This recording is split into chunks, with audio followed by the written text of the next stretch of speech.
We'll guide you through how to fix the Play Store missing on Android. If you find this guide useful, then please consider subscribing and liking the video. So two things may have happened. Either it's just been removed from your home screen. So if I go and hold my finger on it, what may have happened is that remove was clicked and it's then removed from your home screen. But if you open your apps by swiping down, you should then be able to go and find it. You can try searching for it and you can hold your finger on it and then click on add to home again and add it back to your home. Alternatively, what may have happened is if you hold your finger on it again, it may have been disabled. So I'll just go and disable it to show you how to fix it. If it's been disabled, what you need to do is go and open up your settings like so, and then you need to go and scroll down to apps, which is just here, and go and click on it.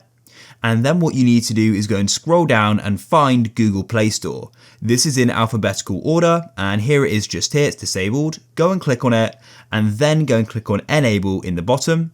It may go and take a moment, and then if we go and close off the Play Store and open our apps, swipe across, and it should then appear. And what you'll need to do is hold your finger on it and click on add to home, and you've added it back.